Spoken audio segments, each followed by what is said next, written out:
Screen news కి స్వాగతం. Bulletin లో ముందుగా హెడ్లైన్స్ చూద్దాం. హెడ్లైన్స్: వందే మాతరం శతాబ్దన్నర వేడుకలు, యువతలో దేశభక్తి నాటాలన్న మహేశ్వరం బీజేపీ ఇన్ఛార్జ్ అందెల శ్రీరాములు యాదవ్. విద్యానగర్ హిందీ మహావిద్యాలయంలో సైబర్ అవగాహన, డీసీపీ బాలస్వామి సూచనలు.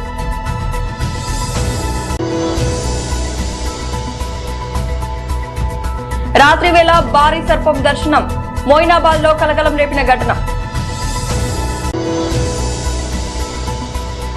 జ్యుడిషియల్ అకాడమీల తరహాలో అడ్వకేట్ అకాడమీ ఆవశ్యకతలపై రాపోలు భాస్కర్ వ్యాఖ్యలు. బాలాపూర్ నివాసి సందీప్ కు సీఎం రిలీఫ్ చెక్ అందజేత, చిగిరింత పారిజాత నరసింహారెడ్డి. ప్రజలకు అండగా నిలవడం నా బాధ్యత, సబితా ఇంద్రారెడ్డి.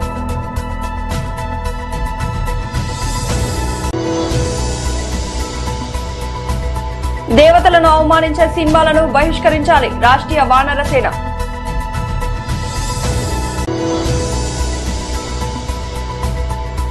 బీసీజేఏసీ విస్తృత స్థాయి సమావేశం. రంగారెడ్డి జిల్లాలో వందే మాతరం గేయం రచించి 150 సంవత్సరాలు పూర్తయిన సందర్భంగా ప్రత్యేక కార్యక్రమం నిర్వహించబడింది. బడంగ్పేట్ మున్సిపల్ కార్పొరేషన్ బీజేపీ అధ్యక్షుడు రాళ్లగూడెం రామకృష్ణారెడ్డి ఆధ్వర్యంలో జరిగిన ఈ కార్యక్రమానికి వివిధ స్కూళ్లకు చెందిన 500 మంది విద్యార్థులు హాజరయ్యారు. సిరిపురం యాదవ్య ప్లే గ్రౌండ్ లో జరిగిన ఈ కార్యక్రమానికి మహేశ్వరం బీజేపీ ఇన్ఛార్జ్ అందెల శ్రీరాములు యాదవ్ ముఖ్య అతిథిగా పాల్గొన్నారు. ఈ సందర్భంగా మాట్లాడిన అందెల శ్రీరాములు వందే మాతరం గేయం 150 ఏళ్లు పూర్తి చేసుకున్న నేపథ్యంలో దాని గొప్పతనాన్ని ప్రజలకు చేరవేయడానికి ఇలాంటి కార్యక్రమాలు నిర్వహించడం అభినందనీయమన్నారు. బంగి చంద్ర చటర్జీ గారు రాయడం, దాని తర్వాత దాని మొత్తం భారతదేశంలోనే వందే మాతరం అంటే నిజంగా ఆ రోజు బ్రిటిష్ వాళ్ళు మనని పరిపాలిస్తున్నప్పుడు మనమంతా ఏకతాటికి రానికే ఆ రోజు ఆ గీతం చాలా అవసరపడ్డది. ఆ గీతంతో భారతదేశం దక్కించుకోవడం పెద్ద పాత్ర కూడా ఉందనే విధాన్ని మనం అందరం ఆలోచించాలి. నిజంగా కూడా వందే మాతరం అంటే ఏ విధంగా ఉందంటే, వందే మాతరం అంటే మన భూమి మాత, మన అమ్మ మాతలాగా, అదే దుర్గా మాతలాగా ఒక వందే మాతరం అనే పదాన్ని ఇవాళ మనం దేశం మొత్తం గర్వంగా చూస్తున్నామంటే చాలా సంతోషకర విషయం. దాన్ని ఈరోజు 150 సంవత్సరాల సందర్భంగా మన నరేంద్ర మోడీ గారు మరొక్కసారి మనం గుర్తు చేసుకుంటూ ప్రతి ప్రాంతంలో మనం వందే మాతరం గురించి ఒకసారి మనం అందరం జ్ఞాపకం చేసుకోవాలనే విధంగా చేస్తుంటే ఈరోజు చాలా సంతోషకర విషయం. ఉన్నా కూడా సింధూరు ఏ విధంగా వస్తే ఏ విధంగా దేశం ఏకతాటి మీదకి వచ్చిందో రాబోయే రోజుల్లో కూడా మనం దేశం గురించి ప్రతి ఒక్కరూ ముందుండే విధంగా పిల్లలకు నేర్పే విధంగా మనం అందరం ముందుకోవాలి. చాలామంది నిజంగా కూడా ఇప్పుడు నాకేం వస్తుందో చూస్తూ నీకేం వచ్చేది కాదు, నువ్వు భారతదేశానికి ఏమి ఇస్తున్న విధంగా ఈరోజు పిల్లలకు పాఠాలలో నేర్పాల్సిన బాధ్యత మన అందరిపై కోరుకుంటూ ఈ అవకాశం ఇచ్చిన ప్రతి ఒక్కరికి పేరు పేరు నమస్కరిస్తూ వేసుకుంటాం. సైబర్ నేరాలను అరికట్టడంపై ప్రజల్లో మరింత అవగాహన పెంపొందించాలనే ఉద్దేశంతో హైదరాబాద్ సిపి ఆదేశాల మేరకు ప్రతి శనివారం, మంగళవారం ప్రత్యేక అవగాహన కార్యక్రమాలు నిర్వహిస్తున్నట్లు ఈస్ట్ జోన్ డీసీపీ బాలస్వామి తెలిపారు. ఆ కార్యక్రమాల్లో భాగంగా విద్యానగర్లోని హిందీ మహావిశ్వవిద్యాలయంలో వివిధ కళాశాలల విద్యార్థులతో సైబర్ నేరాలపై అవగాహన సమావేశం ఏర్పాటు చేశారు. అనంతరం విద్యార్థులతో సైబర్ నేరాలను నిరోధించే దిశగా జాగ్రత్తలు తీసుకోవాలని, ఇతరులను కూడా అవగాహన కల్పించాలని ప్రతిజ్ఞ చేయించారు. ఈ సందర్భంగా డీసీపీ బాలస్వామి మాట్లాడుతూ మొబైల్ ఫోన్లు అతి వినియోగం వల్ల కేవలం సైబర్ నేరాలకే కాక వ్యక్తిగత భద్రతకు ప్రమాదం ఏర్పడే పరిస్థితులు ఉన్నాయని హెచ్చరించారు. సైబర్ మోసాల పట్ల అప్రమత్తంగా ఉండాలని సూచించారు. ఏదైనా సైబర్ నేరం జరుగుతోందని అనుమానం వచ్చిన వెంటనే 1930కి లేదా 100 నెంబర్కి కాల్ చేసి సమాచారం ఇవ్వాలని కోరారు. ఈ కార్యక్రమంలో additional DCP Narsaiah, ACP Jagan, సిఐలు పాల్గొన్నారు. అదే లోన్స్ తీసుకుంటాం కదా మనం అందరం, లోన్ యాప్స్ లో ఫ్రెండ్స్ కు పార్టీ ఇస్తాం కదా, 2000 బర్త్డే పార్టీకు స్లైస్. ఏంటది స్లైస్? మనీ అప్రమత్తంగా మరియు బాధ్యతాయుతంగా మరియు బ్యాంకింగ్ సంబంధించిన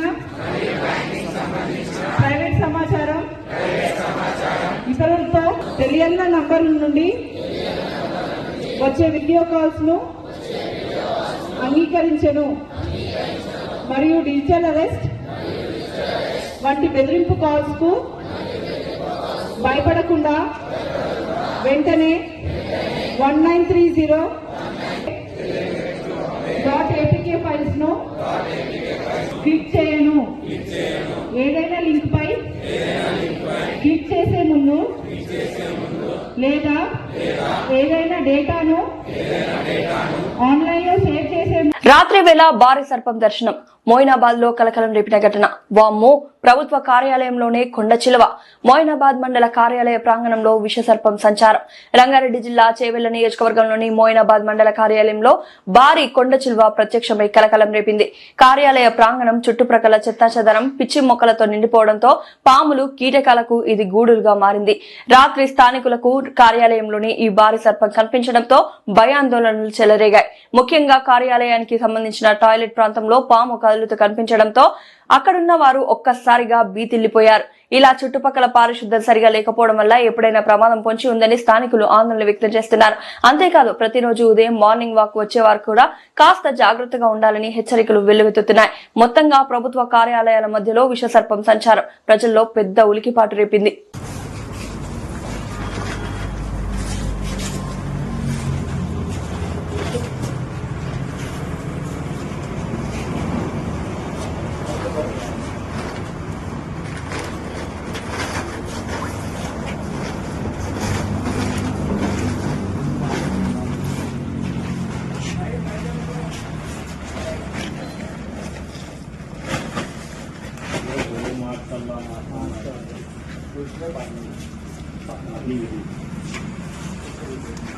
పోలీస్ జ్యుడిషియల్ అకాడమీల తరహాలో అడ్వకేట్స్ అకాడమీ ఆవశ్యకతపై రాపోలు భాస్కర్ వ్యాఖ్యలు.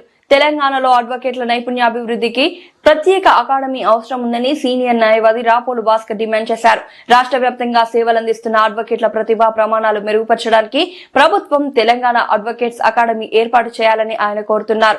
ఈ మేరకు ముఖ్యమంత్రి రేవంత్ రెడ్డికి బార్ కౌన్సిల్ ఆన్లైన్ ద్వారా వినతి పత్రం పంపినట్లు తెలిపారు. సైదాబాద్, కళ్యాణ్ నగర్ లో ఏర్పాటు చేసిన విలేకరుల సమావేశంలో భాస్కర్ మాట్లాడుతూ పోలీస్ అకాడమీ, జ్యుడిషియల్ అకాడమీ తరహాలోని అడ్వకేట్ అకాడమీ కూడా అత్యవసరమని అన్నారు. రాష్ట్రంలోని వివిధ కోర్టుల్లో పనిచేస్తున్న 55,000 మంది అడ్వకేట్లు మారుతున్న చట్టాలు, చట్ట సవరణలు, న్యాయ పరిణామాలను అధ్యయనం చేసేందుకు ఈ అకాడమీ ఎంతో ఉపయోగపడుతుందని పేర్కొన్నారు. రాజేంద్ర నగర్ లో నిర్మాణంలో ఉన్న నూతన హైకోర్టు భవనం పక్కనే 30 ఎకరాల్లో అకాడమీ నిర్మించాలని, అలాగే ఈ అకాడమీకి 50 కోట్ల రూపాయలు నిధులు కేటాయించాలని ప్రభుత్వాన్ని అభ్యర్థించారు.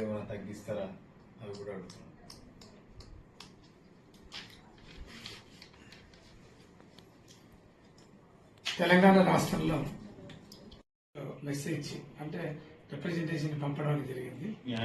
న్యాయశాఖ మంత్రులందరూ కూడా, రాష్ట్రంలో న్యాయశాఖ మంత్రి, కేంద్ర న్యాయశాఖ మంత్రికి, ముఖ్యమంత్రి రేవంత్ రెడ్డి గారికి ఈ రాష్ట్రంలో, తెలంగాణ రాష్ట్రంలో వెంటనే అడ్వకేట్స్ అకాడమీని ఏర్పాటు చేయాలని, అడ్వకేట్లకు మారుతున్నటువంటి చట్టాల మీద, అమెండ్మెంట్స్ మీద ఒక మంచి సబ్జెక్టు పెంచేటట్టుగా, కొత్త చట్టాల మీద అవగాహన పెంచేటట్టుగా న్యాయవాదులందరూ కూడా మీట్ కోర్ట్స్, బ్యాక్ కోర్ట్స్ పెట్టి 45,000 మంది అడ్వకేట్లు ప్రాక్టీస్ చేసేది.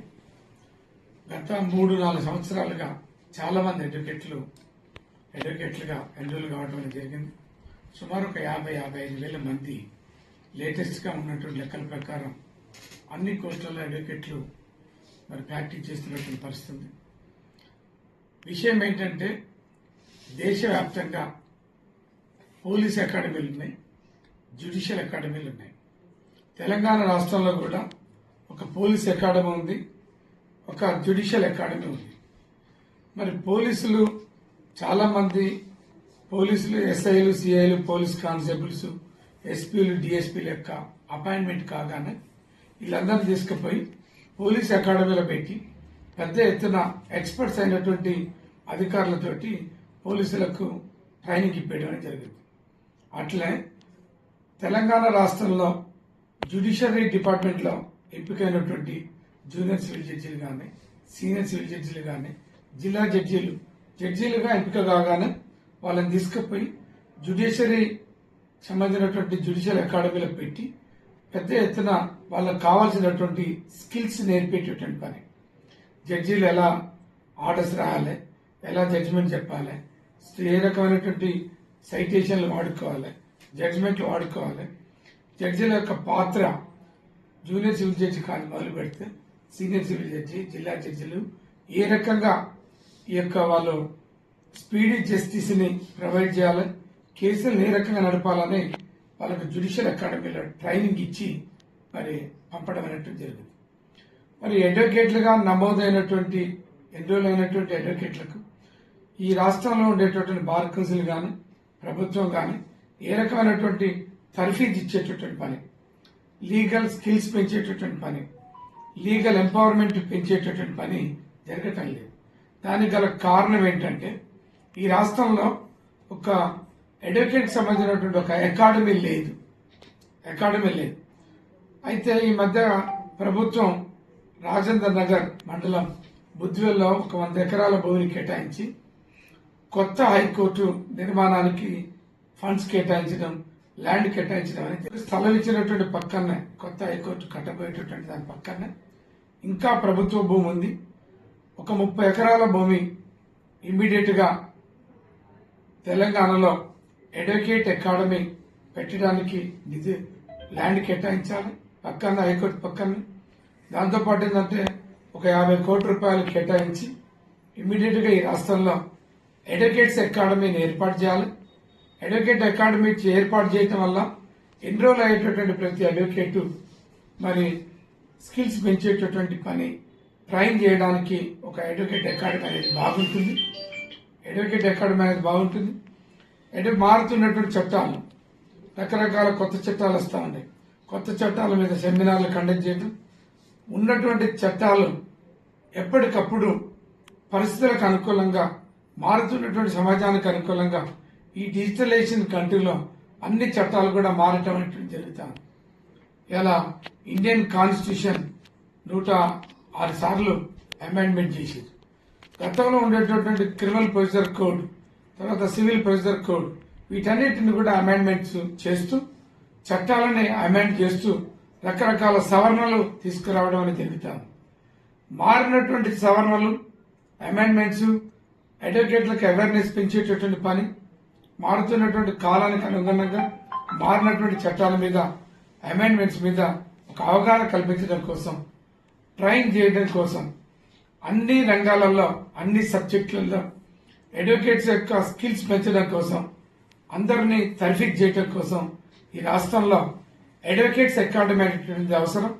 అడ్వకేట్ అకాడమీకి ఇమీడియట్ గా 30 ఎకరాల భూమి కేటాయించాలని, 100 కోట్ల రూపాయలు, తక్కువ 50 కోట్ల రూపాయలు ఈ అకాడమీ నిర్మాణం చేయడం కోసం, భవనాలు నిర్మాణం చేయించడం కోసం వెంటనే ఈ తెలంగాణలో అడ్వకేట్ అకాడమీ దానికి సంబంధించినటువంటి స్థలం అలాట్ చేయడం, 50 కోట్ల రూపాయలు నిధులు అలాట్ చేసి అడ్వకేట్స్ అకాడమీని నిర్మించాలని, ఎస్టాబ్లిష్ చేయాలని నేను గౌరవ ముఖ్యమంత్రి గారికి, సంబంధిత లా సెక్రటరీకి, వీళ్ళందరికీ కూడా ఫ్యాక్స్ ద్వారా మెమోరాండం పంపడం అనేటువంటి జరిగింది.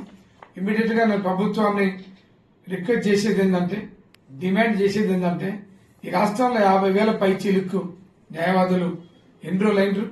చాలా మంది పేద ఎస్సీ, ఎస్టీ, బీసీ, మైనార్టీ అన్ని కులాలలో పేదలందరూ కూడా ప్యాషన్ తోటి పనిచేయాలనే ఒక మంచి ఆలోచన కొద్దీ ప్రాక్టీస్ చేయడం కోసం వచ్చిండ్రు. చాలా మంది అడ్వకేట్లుగా ఎన్రోల్ అయినరు. 55,000 మంది పైన ఎన్రోల్ అయినరు. వీళ్ళందరికీ సరి అయినటువంటి ఒక శిక్షణ ఇచ్చేటటువంటి యంత్రాంగం అడ్వకేట్ అకాడమీ లేకపోవడం మూలంగా, సబ్జెక్టు నేర్చుకోలేక, బెంచీల దగ్గరికి పోయి రిప్రజెంటేషన్ చేయలేక, సరైనటువంటి అవగాహన లేకపోవడం మూలంగా క్లయింట్లకు కూడా ఒక రకంగా డ్యామేజ్ జరుగుతున్నటువంటి పరిస్థితి. మహేశ్వరం నియోజకవర్గంలోని బడంగ్పేట్ మున్సిపల్ కార్పొరేషన్ పరిధిలోని బాలాపూర్ నివాసంలో అనారోగ్యంతో బాధపడుతున్న పటేల్ గూడెం సందీప్ కుమార్ కు సీఎం రిలీఫ్ చెక్ అందజేయడం జరిగింది. ఈ కార్యక్రమంలో టీపీసీసీ ప్రధాన కార్యదర్శి, మాజీ మేయర్ చిగిరింత పారిజాత నరసింహారెడ్డి పాల్గొన్నారు. కార్యక్రమం సందర్భంగా పారిజాత నరసింహారెడ్డి మాట్లాడుతూ, సీఎం రిలీఫ్ ఫండ్ పేద ప్రజలకు భరోసా. అప్పులు చేసుకుని వైద్యం చేయించుకున్న పేదలకు ఇది త్వరిత పారదర్శకంగా అందుతుంది. ఎటువంటి అవినీతికి తావు లేకుండా ఈ ఘనత రాష్ట్ర ముఖ్యమంత్రి శ్రీ ఏనుమల రేవంత్ రెడ్డి గారికి దక్కుతుంది అని అన్నారు. ఈ కార్యక్రమంలో మాజీ corporator Vangeti Prabhakar Reddy, market committee director Pannala Rajender Reddy, నాయకులు గురిగె శ్రీశైలం, నిరుడు శ్రీరాములు తదితరులు కూడా పాల్గొన్నారు. మహేశ్వరం నియోజకవర్గంలోని మీర్పేట్ మున్సిపల్ కార్పొరేషన్ పరిధిలోని ఎం స్వామి గారి తండ్రి నాగయ్య గారి వైద్య ఖర్చుల కోసం సహాయం అందజేయడం జరిగింది. ఈ సందర్భంగా మాజీ మంత్రి మహేశ్వరం ఎమ్మెల్యే శ్రీమతి సబితా ఇంద్రారెడ్డి 2 లక్షల ఎల్ఓసి అందజేశారు. ఎమ్మెల్యే సబితా ఇంద్రారెడ్డి మాట్లాడుతూ అవసర సమయంలో ప్రజలకు అండగా నిలబడం నా బాధ్యత అని పేర్కొన్నారు. ఈ కార్యక్రమంలో స్థానిక నాయకులు, మాజీ ప్రజాప్రతినిధులు విజయ్, అనిల్ యాదవ్, మాదారి రమేష్ తదితరులు పాల్గొన్నారు. సబితా ఇంద్రారెడ్డి మాట్లాడుతూ కందుకూరు గ్రామంకు చెందిన గురుకుల పాఠశాలను ఎమ్మెల్యే, మాజీ మంత్రి సబితారెడ్డి ఆకస్మికంగా తనిఖీ చేశారు. తనిఖీ సందర్భంగా భవనంలోని సదుపాయాలు, విద్యార్థులకు అందుతున్న భోజనం, వసతి పరిస్థితులను పరిశీలించిన ఆమె చలి ఎక్కువగా ఉన్న సమయంలో కిటికీలు అద్దం లేకపోవడం, అలాగే పాఠశాల ముందు పారుతున్న మురుగునీటి సమస్య గురించి తీవ్ర ఆందోళన కలిగిస్తున్నట్లు తెలిపారు. సుమారు 600 మంది విద్యార్థులు చదువుతున్న పాఠశాలలో ఇతర వసతులపైన ఆరా తీసి విద్యార్థులతో ప్రత్యక్షంగా మాట్లాడి వారి సమస్యలను తెలుసుకున్నారు. తదుపరి ప్రిన్సిపాల్, మేనేజర్, భవన యజమానులతో సమావేశంలో 10 రోజుల్లోపే పాఠశాలలో అన్ని మౌలిక వసతులు ఏర్పాటు చేయాలంటూ కఠిన ఆదేశాలు జారీ చేశారు. అంతేకాక కాంగ్రెస్ ప్రభుత్వం హయాంలో గురుకుల పాఠశాలలను నిర్లక్ష్యం చేస్తున్నారని విమర్శించి విద్యారంగంపై తక్షణమే చర్యలు చేపట్టాలని డిమాండ్ చేశారు. ఈ కార్యక్రమంలో స్థానిక నాయకులు యల్చాల సుదర్శన్ రెడ్డి, కోటగిరి జంగయ్య, శ్రీరాములు ముదిరాజ్, నరేష్ చారి, సుధాకర్ యాదవ్, దండు యాదయ్య, గడ్డం కృష్ణారెడ్డి, డి లక్ష్మయ్య, బోయపల్లి శేఖర్ రెడ్డి, లోకసాని కొండలరెడ్డి, శ్రీనివాస్ గౌడ్ తదితరులు పాల్గొన్నారు. వానర సేవ ఆధ్వర్యంలో కార్మన్ ఘాట్ లోని ఆంజనేయ స్వామి దేవాలయంలో ఒక నిరసన కార్యక్రమం నిర్వహించబడింది. ఈ కార్యక్రమం ద్వారా దర్శకుడు ఎస్ఎస్ రాజమౌళి హనుమంతులపై చేసిన వివాదాస్పద వ్యాఖ్యలను ఖండించామని రాష్ట్రీయ వానర సేవ సభ్యులు తెలిపారు. ఈ కార్యక్రమంలో రాష్ట్రీయ వానర సేవ సభ్యులు మరియు భక్తులు పాల్గొన్నారు. ఏదైతే ఈరోజు రాష్ట్రీయ వానర సేన ఎస్ఎస్ రాజమౌళి గారు, డైరెక్టర్ గారు, మొన్న అతని సినిమా ఫంక్షన్లో నేను దేవుడు అంటే నాకు విశ్వాసం లేదన్నాడు. అది నీ అంతర్గత విషయం. నీకు విశ్వాసం లేకపోతే నేను విశ్వాసం చూపించామని మేము అడుగుతలేము. కానీ మా ఫాదర్ చెప్పిండు ఏదైనా సాఫీగా జరుగుతుంది హనుమాన్ అనుకున్నాడని. నాకు హనుమాన్ అంటే టెక్నికల్ ప్రాబ్లం తోటి కరెంటు పోతే నువ్వు హనుమంతుడు ఎన్నుకుంటే ఇది పోతుందా అంటే, అయ్యా నువ్వు శివునిది బాహుబలిలో నువ్వు శివుని లింగాన్ని ఎత్తుకొని సినిమాని హిట్ చేసుకున్నావు. ఆ రోజు ఆ శివుడు ఇచ్చినందుకే నీకు అన్ని అమౌంట్ వచ్చింది కదా. 2 బాహుబలి 1, 2లా ఈరోజు దీన్ని కరెంటు పోయి 5 నిమిషాలు కరెంటు పోయేస్తేనే హనుమంతుని కించపరిచే విధంగా, అంతకుముందు కృష్ణుని కూడా కించపరిచే విధంగా, సీతమ్మ వారిని, రాముల వారిని కించపరిచే విధంగా నువ్వు వ్యాఖ్యానాలు చేస్తావు. ఏదైతే మళ్ళీ నువ్వు సినిమాలు తీసేదేమో హిందువుల దేవుళ్ళ మీద తీస్తావు.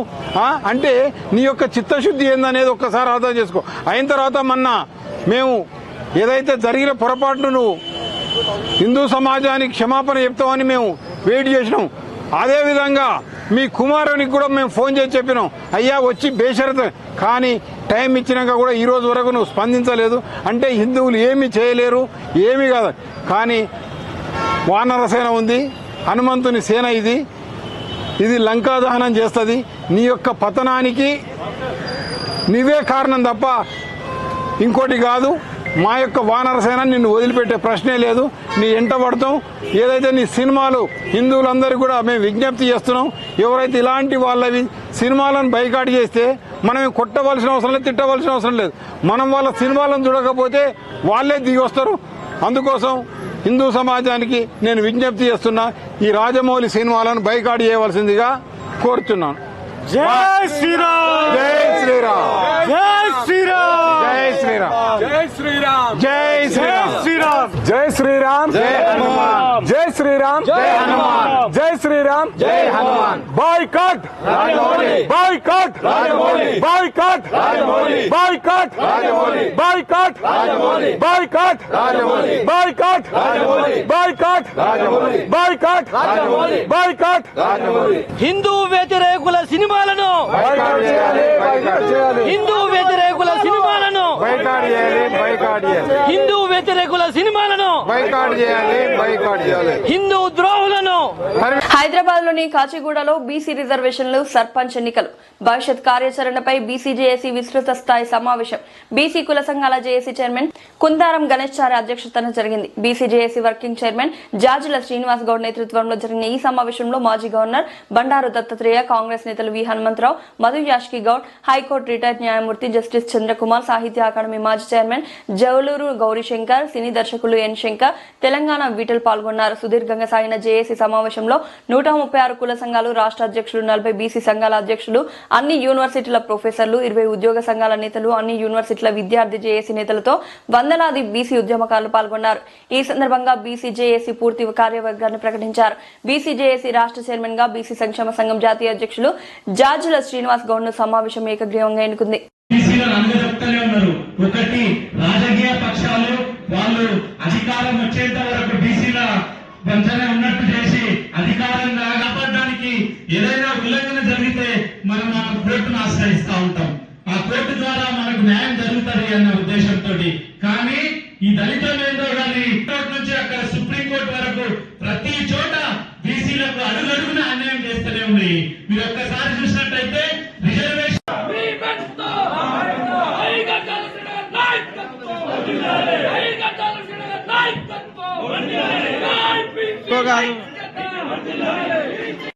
జార్జుల శ్రీనివాస్తోనే చాలా నేర్చుకున్నాను. పదే పదే అంటూ ఉంటాడు, పదవుల కొరకు ఫేమస్ డైలాగ్, పెదవి పెంచలే రాజకీయ జీవితం కాదు. ఇంక పదవులు ఆశించి పెదవి పుట్టుకుండా ఉంటే ఇంతకుముందు సోదరుడు వాడినట్టు ముఖ్యమంత్రి స్థాయిలో పదవిలో ఉన్నప్పుడు ఏం చేసిందని గుర్తుంచుకుంటారు.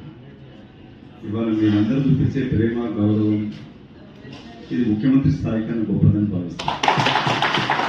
తెలంగాణ రాష్ట్ర ఏర్పాటులో నా యొక్క పాత్రని వాళ్ళ తెలంగాణ సమాజం గుర్తిస్తుంది, కీర్తిస్తుంది. ఇంతకుముందు సర్పంచ్ల పౌరవ సోదరుడు అనుకుంటా మాట్లాడుతున్న టీఆర్ఎస్ పార్టీ అయినా కూడా మొదలైన భావిస్తాను చెప్పినాడు. ఇక్కడ కూడా మాట్లాడుతుంది. నేను ఎప్పుడు భావిస్తున్నది నా జీవితంలో అటు మోస్ట్ సాటిస్ఫైడ్, సంతృప్తినిచ్చే కార్యక్రమం జరిగిందనంటే అది తెలంగాణ రాష్ట్ర ఏర్పాటులో అత్యంత కీలక పాత్ర. నేను ఒక్కనట్లేదు, అత్యంత చాలా కీలకమైన పాత్ర పార్లమెంట్ చట్టం ద్వారా ఏర్పడింది. అందుకే వాళ్ళ 42% రిజర్వేషన్ అనేది కూడా పార్లమెంట్ చట్టం ద్వారానే ఏర్పడింది. ఇవాళ చూసినాం గౌరవ సుప్రీంకోర్టు యొక్క జడ్జిమెంట్. ఒక ఆశ ఉంటే న్యాయవాది ఉన్నా కూడా సుప్రీంకోర్టుగా గవర్నర్లకి, రాష్ట్రపతికి కూడా నిర్దాక్షిణ్యంగా ఆలస్యం చేస్తే దాన్ని కోర్టును రివ్యూ చేసే పవర్ ఉంటుందనుకొని అనుకున్నాము. ఇవాళ గౌరవ సుప్రీంకోర్టు జడ్జిమెంట్ కూడా అంత సంతృప్తి ఇచ్చినట్టుగా లేదు. కొంచెం వెసులుబాటు కల్పించినా కూడా గవర్నర్ల యొక్క, రాష్ట్రపతి యొక్క అధికారాన్ని ఆర్టికల్ 200 కింద వారు నిర్ణయం తీసుకునేటప్పుడు మేము సమీక్షించలేమని చెప్పడం జరిగింది. మిగిలిన పార్లమెంట్ వేల మంది పాల్గొనాలి. సుందరయ్య విజ్ఞాన కేంద్రం నుంచి ఇందిరా పార్క్ వరకు భారీ ప్రదర్శన ఉంటుంది. ఆ తర్వాత డిసెంబర్ 8వ తేదీన చెలో ఢిల్లీ కార్యక్రమం ద్వారా పార్లమెంట్ ముట్టడి పెట్టాలి. ఇది మన కార్యాచరణ మీకు ఇచ్చిన కాబట్టి దీనిని రాజకీయ పార్టీలు మీటింగ్లు పెడితే వాటిని విజయవంతం చేసింది మనమే, బహిరంగ సభలు పెడితే విజయవంతం చేసింది మనమే, అదేవిధంగా సభ్యత్వాలు ఇస్తే విజయవంతం చేసింది మనమే, వాళ్ళు ఎన్నికలు నిలబడితే ఓట్లు వేసింది మనమే. ఇప్పుడు మన కోసం మనం చేసుకునే సమయం వచ్చింది. ఇప్పటిదాకా మన శరీరాన్ని కార్యాచరణ ఏం చేయాలి? మాటలు బంధు, చేతలను చూపించాలి. మాటలు మాట్లాడడం మళ్ళీ ఎదిపోవడం కాదు, మనం కార్యక్షేత్రంలోకి దిగాలి. బీసీలు అంటే వాళ్ళకి ఏంటంటే ఒక అలస అయిపోయింది. వీళ్ళు 136 కులాలు, ఓ కులం అంటే ఓ కులం పడదు, ఓ కులానికి ఎంతసేపు నా కులం గొప్ప అంటే నా కులం గొప్ప, నా కుల సమస్యలే ముందంటే నా కుల సమస్యలే ముందు అనే ఉద్దేశంతో వాళ్ళు ఇవాళ మీరు చూసిరా యుద్ధ రంగంలో ఎట్లయితే ప్రభుత్వాలు చర్యలు తీసుకుంటాయో, యుద్ధం చేస్తే ప్రభుత్వం ఎట్లా తీసుకుంటుంది అట్లా తీసుకుంటున్నారు. 17 నాడు నాగరాజు పోయి కదా, ఇవాళ 17 నాడు క్యాబినెట్ సమావేశం తీసుకుంటే వెంటనే మీరు చూడండి, వెంటనే ఒక క్షణం ఆలస్యం చేయకుండా డెడికేటెడ్ కమిషన్ రిపోర్ట్ ఏమని అడిగింది. ఎన్నికల కమిషన్ కలెక్టర్లతోటి వాళ్ళతో కాన్ఫరెన్స్ పెట్టింది. డెడికేటెడ్ కమిషన్ రాత రిపోర్ట్ ఇచ్చింది. ఇవాళ పేపర్లో చూస్తే అది డెడికేటెడ్ కమిషన్ రాత 10 గంటలకు ఇచ్చారు, మళ్ళీ పొద్దున 9 గంటల లోపే జిల్లా కలెక్టర్లు పంపించారట రిజర్వేషన్ నిర్ధారించండి. అంటే ఎక్కడ జడ్ స్పీడ్ తోటి పోతున్నాయి. ఆ తర్వాత 2 రోజుల్లో రిజర్వేషన్ నిర్ధారిస్తారట. ఎంత? 50% రూల్. ఆ తర్వాత 50% లోపు నిర్ధారించిన తర్వాత ఓటర్ల సవరణ రండి సార్ ఉంటే తీయడం, దొంగ ఓటు ఉంటే కలపడం, ఇంకేమనంటే ఇప్పుడే సందుల సడవి అని చేసుకోరని చెప్పి 23 వరకు అయిపోయింది. ఇవాళ 25 కానీ 26 కానీ షెడ్యూల్ రిలీజ్ అవుతుంది. అంటే ఎందుకు ఇట్లా ప్రభుత్వం పరుగులు పెడుతుంది? ఎందుకు ప్రభుత్వం పరుగులు పెడుతుందంటే బీసీలు వేటాడతారు అనే ఉద్దేశంతో పరుగులు పెడుతుంది. మనం వెంటాడాలా లేకపోతే ఉపన్యాసాలు ఇచ్చి ఎవరికి కలిపోదాం? బీసీల దమ్మేందో, బీసీల తడాకేందో, బీసీల సత్తా ఏందో కేంద్ర రాష్ట్ర ప్రభుత్వాలకు చూపించాలి. అందుకోసం ఆ ఎజెండాలో, ఆ తీర్మానాల్లో ఏం చేయాలనేది చెప్పిన దాని మీదనే పరిమితమై మాట్లాడండి. కుల సంఘాలు ఏంటంటే ఎంతసేపు మాకు ఇప్పుడు నీకు దేశం ముఖ్యమా బీసీ జాతి ముఖ్యమా అని నన్ను అడుగుతారు అన్న. నేను ఫస్ట్ ఏమంటా, నా దేశమే ముఖ్యమంట. ఎందుకంటే దేశం ఉంటేనే మనం ఉంటాం. ఆ తర్వాత నీకు బీసీ జాతి ముఖ్యమా, నీ ఊరు ముఖ్యమంటే బీసీ జాతి ముఖ్యమంట. ఆ తర్వాత నీకు కులం ముఖ్యమంటే జాతి తర్వాతనే కులం అంట. కాబట్టి నీకు బీసీ జాతితోటే ఉమ్మడి రిజర్వేషన్లు వస్తున్నాయి, విద్యారంగంలో అడ్మిషన్లు వస్తున్నాయి, ఉద్యోగ రంగంలో అడ్మిషన్లు వస్తున్నాయి, ఉమ్మడి దాంతోటే బడ్జెట్ వస్తుంది. కులాల వారిగా బడ్జెట్ లేదు, కులాల వారిగా రిజర్వేషన్ లేదు, కులాల వారిగా ఏది లేదు. కాబట్టి ఇప్పుడు ఇచ్చేటువంటి కార్యాచరణ ఏదైతే అష్టాంగ ఆందోళన కార్యక్రమాల్లో 5 కార్యక్రమాలు అయిపోయినాయి. ఇంకా 3 కార్యక్రమాలు ఉన్నాయి, 3 ఆందోళన కార్యక్రమాలు ఉన్నాయి. ఒకటి 25వ తారీఖు నాడు కేంద్ర రాష్ట్ర ప్రభుత్వాల దిష్టి బొమ్మలు నడి రోడ్డు మీద కాలబెట్టాలి. అందులో ఏం డౌట్ లేదుగా. కేంద్ర రాష్ట్ర ప్రభుత్వాల దిష్టి బొమ్మలు నడి చౌరస్తాలలో ఆ దిష్టి బొమ్మలని కాలబెడతారా? మన బీసీ వ్యతిరేకులను, బీసీ ద్రోవులను ఏం చేస్తారో చేయండి. అది చట్టబద్ధంగా చేయాలి, ప్రజాస్వామ్యంగా శాంతియుతంగా చేయాలి. మనం దిష్టి బొమ్మలనే కాలబెట్టేది, భయపడకండి. తోటి విశ్వాసంతో నేను చట్టసభలో అడుగు పెడతాను చెప్పి సున్నితంగా తిరస్కరించి, రాహుల్ గాంధీ గారి యొక్క ప్రతిపాదన తిరస్కరించి ఇలా మన మధ్యన ఉన్నాడు మధు యాష్కర్. నిజంగా సమయం వచ్చినప్పుడు, కష్టం వచ్చినప్పుడు మనిషి గుర్తు పెట్టుకునేది 2 సార్లు. ఒకటి, మనిషికి కష్టం వచ్చినప్పుడు, ఆపద వచ్చినప్పుడు ఎవరైతే ఆదుకుంటారో, ఎవరైతే మన వైపు చూస్తారో వారు. అదేవిధంగా మనం హాస్పిటల్ ఉంటేనో జైల్లో ఉంటేనో ఆ హాస్పిటల్కు జైలుకు వచ్చేవాళ్ళు మనని ములాఖాతు ద్వారా పరామర్శించేవాళ్ళు. పార్టీ వ్యతిరేకమైన తెలియగానే సగం మంది దాటుకున్నారు. కానీ పార్టీ విధానం ఎట్లని ఒక బీసీ బిడ్డగా ఖచ్చితంగా మేము బీసీ సమస్యల కోసం గలవెక్కుతామని చెప్పి వచ్చినటువంటి మధు యాష్కర్ గారికి ప్రత్యేకంగా ధన్యవాదాలు తెలియజేస్తున్నాం. రాజశేఖర రెడ్డి గారు ముఖ్యమంత్రిగా ఉన్నప్పుడే కళ్ళు వృత్తి మీద కక్ష కడితే ఒక ఎంపీగా ఉండి, అప్పుడప్పుడే కొత్తగా ఎంపీగా ఉండి కల్తీ పేరుతో కళ్ళు నిషేధిస్తే నా పుట్టిన కులము రోడ్డు మీద పడితే నేను చూస్తూ ఊరుకోలేను. ఏ లక్ష్యం కోసం అయితే అమెరికాలో పెద్ద చదువు, ఆ లక్ష్యం నీరు గారిపోయేటప్పుడు నేను ఊరుకునే ప్రసక్తి లేదని చెప్పి రాజశేఖర రెడ్డి గారి మీదనే నిజాం కాలేజీలో లక్షల మందిని బహిరంగ సభ పెట్టి తిరుగుబాటు చేసినటువంటి నాయకుడు మన మదన్. మదన గురించి ఫస్ట్ మేము గౌడాస్థల్లో కలిసినాం. అన్న కట్ చేసుకుని చాలా సాయం అన్నాడు, మీరు మాట్లాడిన వ్యక్తి ఏదో ఒక రోజు తెలంగాణలో క్రియాశీల రాజకీయాల్లో ఉండబోతున్నాడు, ఏదో ఒక రోజు ప్రధానమంత్రి అంటే ప్రధాన పీఠం మీద అంటే ముఖ్యమంత్రి పీఠం మీద కూర్చునేటువంటి అర్హత సాధిస్తాడు అని చెప్పిండు ఒక నాయకుడు. ఆయన పేరు చెప్పాడు.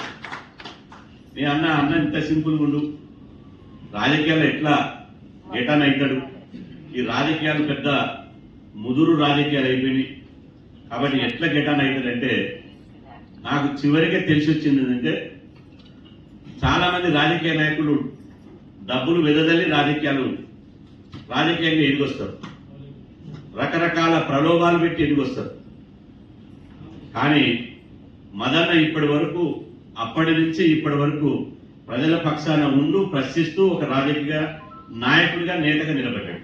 కేవలం ప్రశ్నించే, అది తెలంగాణ స్వరాష్ట్రం కోసం కానీ, ఇప్పుడు బహుజన సమాజం కోసం కానీ.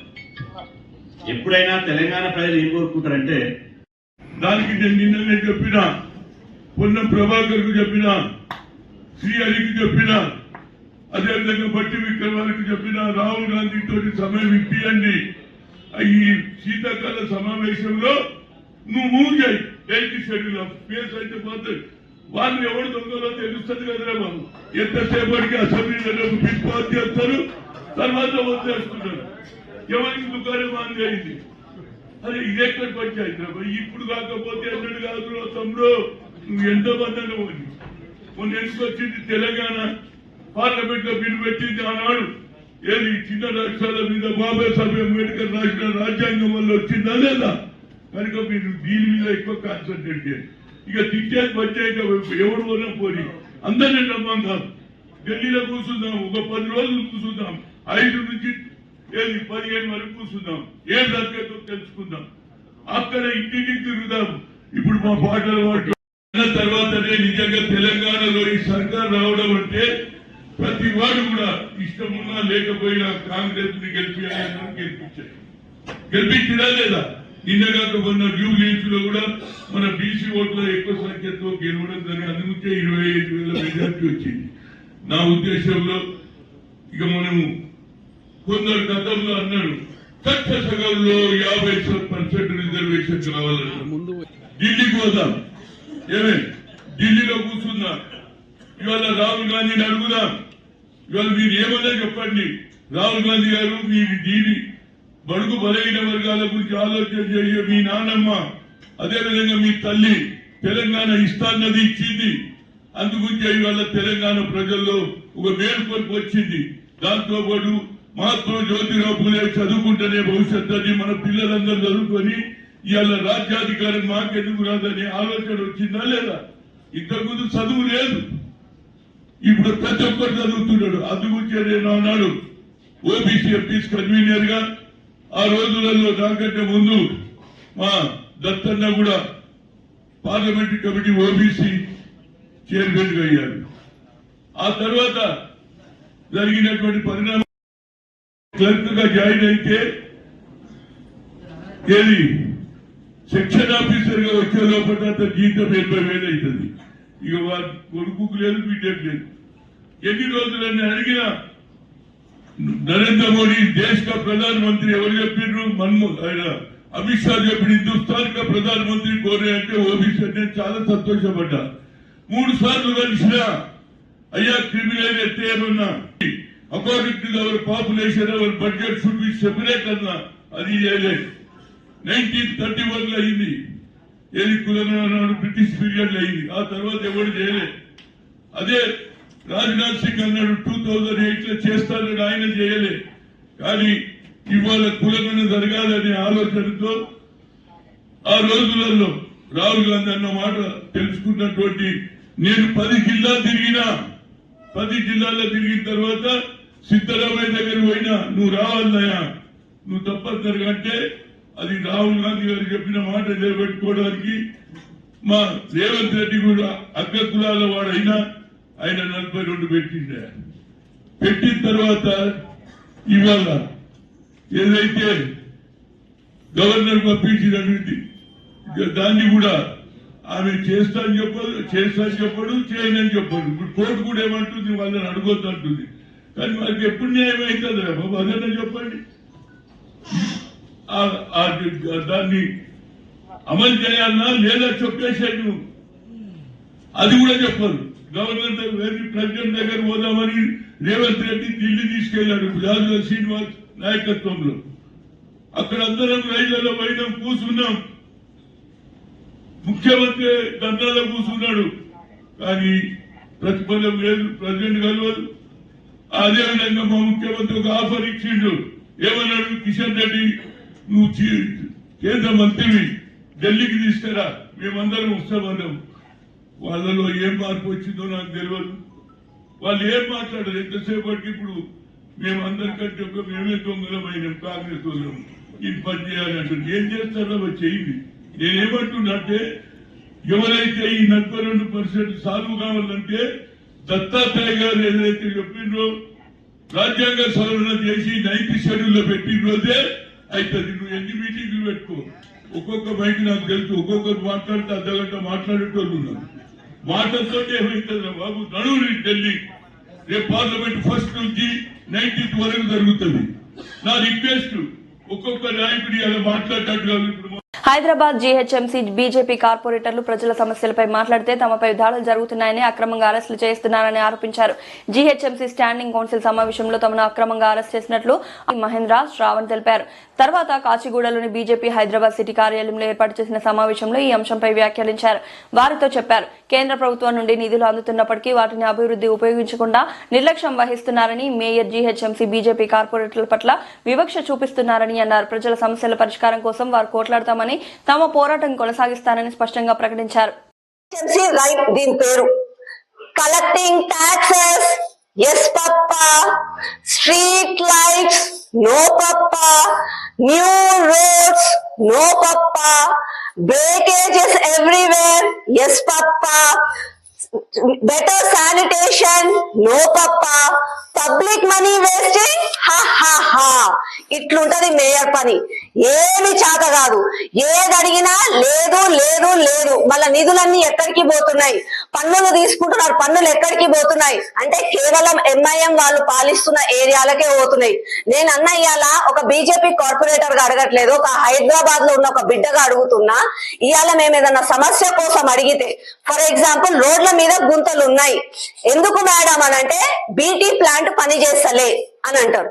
చెట్ల కొమ్మలు రోడ్ల మీద ఉన్నాయి, ఎందుకు తీస్తలేరు అన్న అంటే డీసీఎం లేదు.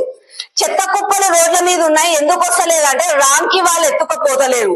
స్ట్రీట్ లైట్స్ పనిచేస్తలేవు, లైట్లు ఎందుకు వెలుగుతలేవు అంటే లాడర్ నిచ్చెన లేదు. దేనికి అడిగిన సమాధానం ఒకటే, లేదు లేదు లేదు. కానీ జిహెచ్ఎంసీలో ఉన్నది ఏంది అని అంటే వందల మంది సిబ్బంది ఉంటారు. దేనికి అంటే ప్రజల ముక్కు వెండి మరి అలా ట్యాక్సులు తీసుకోవడానికి, ఒక్క రోజు లేట్ అయితే ఛార్జీలు వేయడానికి దానికి ఉంటారు. దండిగా ఎక్కడ పడితే అక్కడ నాలాల మీద ఏడ పడతారా దౌర్జన్యంగా పర్మిషన్లు ఇస్తారు. పర్మిషన్లు ఇచ్చిన తర్వాత మోరీలు నిండుతున్నాయి, రోడ్లు బాగాలేవని అడిగితే మాకు తెలియదు, హైడ్రాని అడగండి, వాళ్ళని అడగండి, వీళ్ళని అడగండి అంటారు. ఇది జిహెచ్ఎంసీ పరిస్థితి. వేల కోట్ల రూపాయల బడ్జెట్ తోటి ఇన్ని గణం సమస్యలు ఉన్నాయి. ప్రతిసారి కౌన్సిల్ మీటింగ్ పెడుతున్నారు, తూతూ మంత్రంగా వస్తున్నాం పోతున్నాం ఉంది. మా సమస్యలకు పరిష్కారం చేయండి, సమాధానం చెప్పండి అంటే మమ్మల్ని దౌర్జన్యంగా అరెస్ట్ చేసి మమ్మల్ని కొట్టి ఈడ్చుకోపోయి స్టేషన్లలో వేస్తున్నారు. కాబట్టి మేము దీన్ని తీవ్రంగా ఖండిస్తున్నాము. మేయర్ గారు అనుకుంటున్నారేమో వీళ్ళు ప్రశ్నిస్తున్నారు కాబట్టి వీళ్ళ నోర్లు మూయడానికి వీళ్ళని అరెస్ట్ చేపిస్తామని చెప్పి. మా నోర్లు ఎవరు మూయలేరు. రేపు కౌన్సిల్ మీటింగ్ దగ్గర కూడా మేము మాట్లాడతాము, ఇట్లనే అడ్డుకుంటాము. మాకు సమాధానాలు వచ్చేంత వరకు, ప్రజలకు మంచి జరిగేంత వరకు కూడా మా పోరాటం జరుగుతూనే ఉంటది. మరి మీ అందరికీ తెలుసు, ఈ రాష్ట్రంలో ఈ భాగ్యనగరంలో ఎవరి అధికారం అంటే ఏ గవర్నమెంట్ వచ్చినా ఎవరున్నా కూడా ఎంఐఎందే నడుస్తుంది.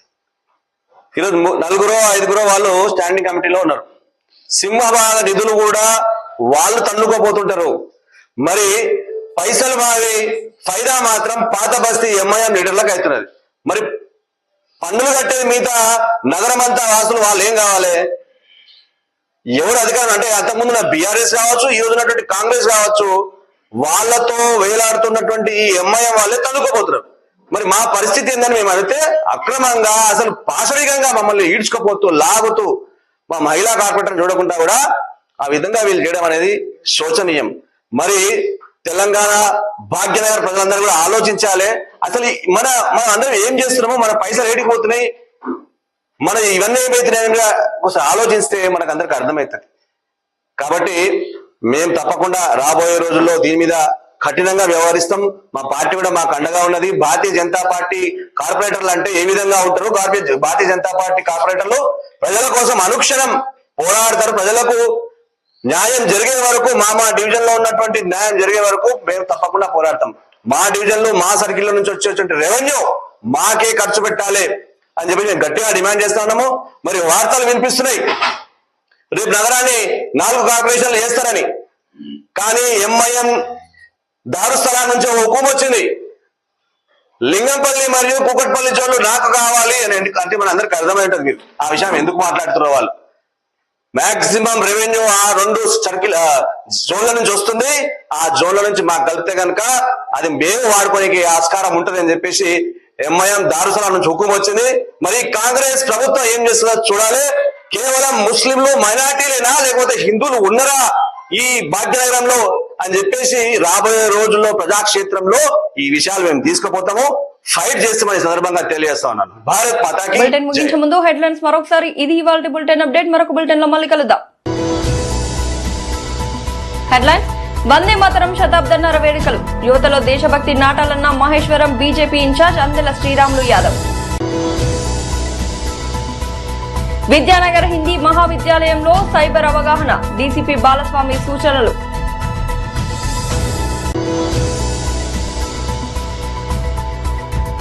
రాత్రి వేళ భారీ సర్పం దర్శనం, మోయినాబాద్ లో కలకలం రేపిన ఘటన.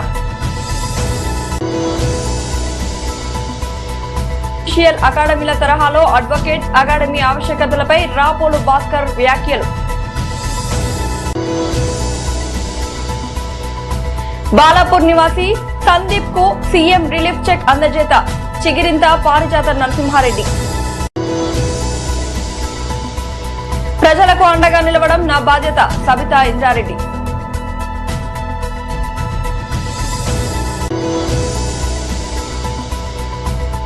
దేవతలను అవమానించే సినిమాలను బహిష్కరించాలి, రాష్ట్రీయ వానర సేన.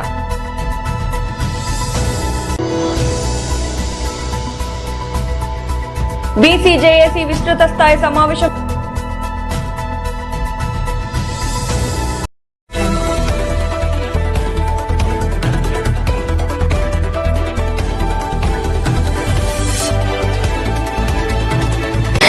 శ్రీరామ్ చక్రి న్యూస్ కి స్వాగతం. బులెటిన్ లో ముందుగా హెడ్లైన్స్ చూద్దాం.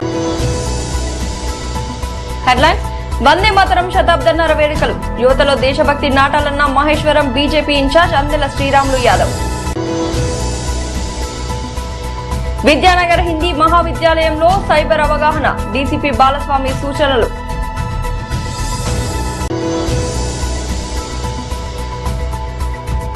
రాత్రి వేళ భారీ సర్పం దర్శనం, మోయినాబాద్ లో కలకలం రేపిన ఘటన. జుడిషియల్ అకాడమీల తరహాలో అడ్వకేట్ అకాడమీ ఆవశ్యకతలపై రాపోలు భాస్కర్ వ్యాఖ్యలు. బాలాపూర్ నివాసి సందీప్ కు సీఎం రిలీఫ్ చెక్ అందజేత, చిగిరింత పారిజాత నరసింహారెడ్డి. ప్రజలకు అండగా నిలవడం నా బాధ్యత, సబితా ఇంద్రారెడ్డి.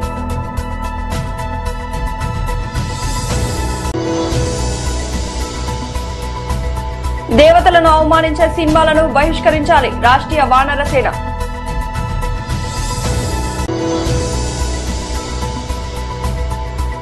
బీసీజేఏసీ విస్తృత స్థాయి సమావేశం. రంగారెడ్డి జిల్లాలో వందే మాతరం గేయం రచించి 150 సంవత్సరాలు పూర్తయిన సందర్భంగా ప్రత్యేక కార్యక్రమం నిర్వహించబడింది. బడంగ్పేట్ మున్సిపల్ కార్పొరేషన్ బీజేపీ అధ్యక్షుడు రాళ్లగూడెం రామకృష్ణారెడ్డి ఆధ్వర్యంలో జరిగిన ఈ కార్యక్రమానికి వివిధ స్కూళ్లకు చెందిన 500 మంది విద్యార్థులు హాజరయ్యారు. సిరిపురం యాదవ్య ప్లే గ్రౌండ్ లో జరిగిన ఈ కార్యక్రమానికి మహేశ్వరం బీజేపీ ఇన్ఛార్జ్ అందెల శ్రీరాములు యాదవ్ ముఖ్య అతిథిగా పాల్గొన్నారు. ఈ సందర్భంగా మాట్లాడిన అందెల శ్రీరాములు వందే మాతరం గేయం 150 ఏళ్లు పూర్తి చేసుకున్న నేపథ్యంలో దాని గొప్పతనాన్ని ప్రజలకు చేరవేయడానికి ఇలాంటి కార్యక్రమాలు నిర్వహించడం అభినందనీయమన్నారు. బంగి చంద్ర చటర్జీ గారు రాయడం, దాని తర్వాత దాన్ని మొత్తం భారతదేశంలోనే వందే మాతరం అంటే నిజంగా ఆ రోజు బ్రిటిష్ వాళ్ళు మనని పరిపాలిస్తున్నప్పుడు మనమంతా ఏకతాటికి రానికే ఆ రోజు ఆ గీతం చాలా అవసరపడ్డది. ఆ గీతంతో భారతదేశం దక్కించుకున్న పెద్ద పాత్ర కూడా ఉందనే విధాన్ని మనం అందరూ ఆలోచించాలి. నిజంగా కూడా వందే మాతరం అంటే ఏ విధంగా ఉందంటే, వందే మాతరం అంటే మన భూమి మాత, మన అమ్మ మాతలాగా, అదే దుర్గా మాతలాగా ఒక వందే మాతరం అనే పదాన్ని ఇవాళ మనం దేశం మొత్తం గర్వంగా చూస్తున్నామంటే చాలా సంతోషకర విషయం. దాన్ని ఈరోజు 150 సంవత్సరాల సందర్భంగా మన నరేంద్ర మోడీ గారు మరొక్కసారి మనం గుర్తు చేసుకుంటూ ప్రతి ప్రాంతంలో మనం వందే మాతరం గురించి ఒకసారి మనం అందరం జ్ఞాపకం చేసుకోవాలనే విధంగా చేస్తుంటే ఈరోజు చాలా సంతోషకర విషయం. ఉన్నా కూడా సింధూరు ఏ విధంగా వస్తే ఏ విధంగా దేశం ఏకతాటి మీదకి వచ్చిందో రాబోయే రోజుల్లో కూడా మనం దేశం గురించి ప్రతి ఒక్కరూ ముందుండే విధంగా పిల్లలకు నేర్పే విధంగా మనం అందరం ముందుకోవాలి. చాలామంది నిజంగా కూడా ఇప్పుడు నాకేం వస్తుందో చూస్తూ నీకేం వచ్చేది కాదు, నువ్వు భారతదేశానికి ఏమి ఇస్తున్న విధంగా ఈరోజు పిల్లలకు పాఠాలలో నేర్పాల్సిన బాధ్యత మన అందరిపై ఉందని కోరుకుంటూ ఈ అవకాశం ఇచ్చిన ప్రతి ఒక్కరికి పేరు పేరు నమస్కరిస్తూ వేసుకుంటాం. సైబర్ నేరాలను అరికట్టడంపై ప్రజల్లో మరింత అవగాహన పెంపొందించాలనే ఉద్దేశంతో హైదరాబాద్ సిపి ఆదేశాల మేరకు ప్రతి శనివారం మంగళవారం ప్రత్యేక అవగాహన కార్యక్రమాలు నిర్వహిస్తున్నట్లు ఈస్ట్ జోన్ డీసీపీ బాలస్వామి తెలిపారు.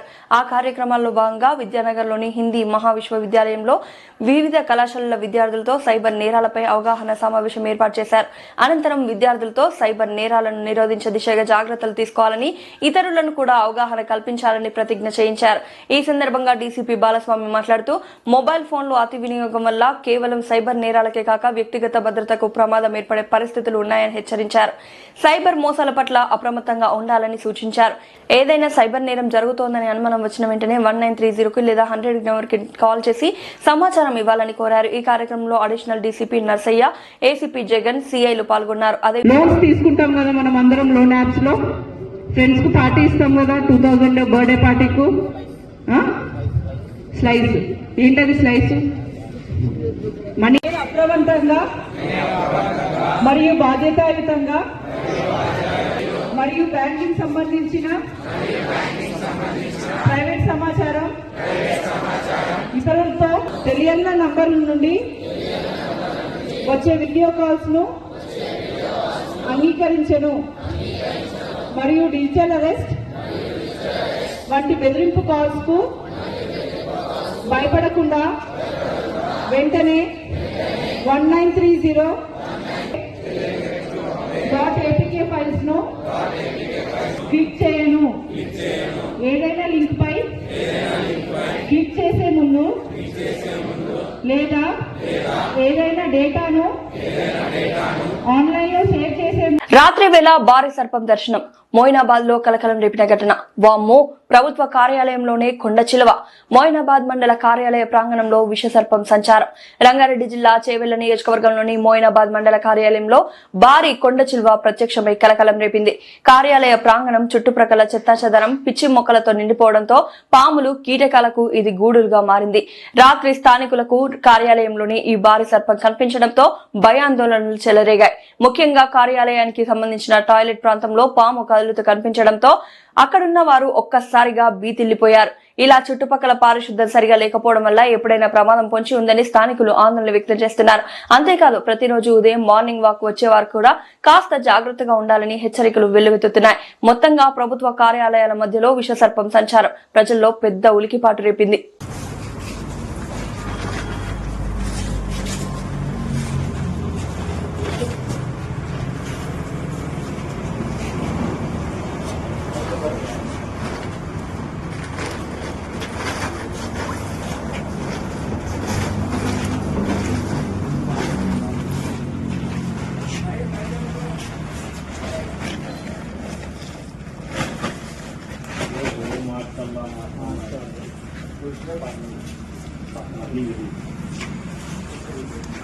పోలీస్ జ్యుడిషియల్ అకాడమీల తరహాలో అడ్వకేట్స్ అకాడమీ ఆవశ్యకతపై రాపోలు భాస్కర్ వ్యాఖ్యలు. తెలంగాణలో అడ్వకేట్ల నైపుణ్యాభివృద్ధికి ప్రత్యేక అకాడమీ అవసరం ఉందని సీనియర్ న్యాయవాది రాపోలు భాస్కర్ డిమాండ్ చేశారు. రాష్ట్ర వ్యాప్తంగా సేవలందిస్తున్న అడ్వకేట్ల ప్రతిభా ప్రమాణాలు మెరుగుపరచడానికి ప్రభుత్వం తెలంగాణ అడ్వకేట్స్ అకాడమీ ఏర్పాటు చేయాలని ఆయన కోరుతున్నారు. ఈ మేరకు ముఖ్యమంత్రి రేవంత్ రెడ్డికి బార్ కౌన్సిల్ ఆన్లైన్ ద్వారా వినతి పత్రం పంపినట్లు తెలిపారు. సైదాబాద్, కళ్యాణ్ నగర్ లో ఏర్పాటు చేసిన విలేకరుల సమావేశంలో భాస్కర్ మాట్లాడుతూ పోలీస్ అకాడమీ, జ్యుడిషియల్ అకాడమీ తరహాలోని అడ్వకేట్ అకాడమీ కూడా అత్యవసరమని అన్నారు. రాష్ట్రంలోని వివిధ కోర్టుల్లో పనిచేస్తున్న 55,000 మంది అడ్వకేట్లు మారుతున్న చట్టాలు, చట్ట సవరణలు, న్యాయ పరిణామాలను అధ్యయనం చేసేందుకు ఈ అకాడమీ ఎంతో ఉపయోగపడుతుందని పేర్కొన్నారు. రాజేంద్ర నగర్ లో నిర్మాణంలో ఉన్న నూతన హైకోర్టు భవనం పక్కనే 30 ఎకరాల్లో అకాడమీ నిర్మించాలని, అలాగే ఈ అకాడమీకి 50 కోట్ల రూపాయలు నిధులు కేటాయించాలని ప్రభుత్వాన్ని అభ్యర్థించారు.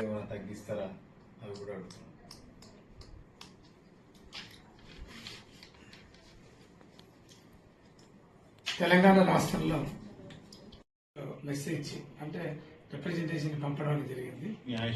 న్యాయశాఖ మంత్రులందరూ కూడా రాష్ట్రంలో ఉన్న న్యాయశాఖ మంత్రి, కేంద్ర న్యాయశాఖ మంత్రికి, ముఖ్యమంత్రి రేవంత్ రెడ్డి గారికి ఈ రాష్ట్రంలో తెలంగాణ రాష్ట్రంలో వెంటనే అడ్వకేట్స్ అకాడమీని ఏర్పాటు చేయాలని, అడ్వకేట్లకు మారుతున్నటువంటి చట్టాల మీద అమెండ్మెంట్ మీద ఒక మంచి సబ్జెక్టు పెంచేటట్టుగా, కొత్త చట్టాల మీద అవగాహన పెంచేటట్టుగా న్యాయవాదులందరూ కూడా మీట్ కోర్ట్స్, మ్యాక్ కోర్ట్స్ పెట్టి 40-45 వేల మంది అడ్వకేట్లు ప్రాక్టీస్ చేసేది. గత 3-4 సంవత్సరాలుగా చాలా మంది అడ్వకేట్లుగా ఎన్రోల్ కావడం జరిగింది. సుమారు ఒక 50-55 వేల మంది లేటెస్ట్ గా ఉన్నటువంటి లెక్కల ప్రకారం అన్ని కోర్టులలో అడ్వకేట్లు మరి ప్రాక్టీస్ చేస్తున్నటువంటి పరిస్థితి. విషయం ఏంటంటే దేశవ్యాప్తంగా పోలీస్ అకాడమీలు ఉన్నాయి, జ్యుడిషియల్ అకాడమీలు ఉన్నాయి. తెలంగాణ రాష్ట్రంలో కూడా ఒక పోలీస్ అకాడమీ ఉంది, ఒక జ్యుడిషియల్ అకాడమీ ఉంది. మరి పోలీసులు చాలా మంది పోలీసులు ఎస్ఐలు, సిఐలు, పోలీస్ కానిస్టేబుల్స్, ఎస్పీలు, డిఎస్పీల యొక్క అపాయింట్మెంట్ కాగానే వీళ్ళందరినీ తీసుకుపోయి పోలీస్ అకాడమీలో పెట్టి పెద్ద ఎత్తున ఎక్స్పర్ట్స్ అయినటువంటి అధికారులతోటి పోలీసులకు ట్రైనింగ్ ఇప్పేయడం జరిగింది. అట్లే తెలంగాణ రాష్ట్రంలో జ్యుడిషియరీ డిపార్ట్మెంట్లో ఎంపికైనటువంటి జూనియర్ సివిల్ జడ్జీలు కానీ, సీనియర్ సివిల్ జడ్జీలు కానీ, జిల్లా జడ్జీలుగా ఎంపిక కాగానే వాళ్ళని తీసుకుపోయి జ్యుడిషియరీ సంబంధించినటువంటి జ్యుడిషియల్ అకాడమీలో పెట్టి పెద్ద ఎత్తున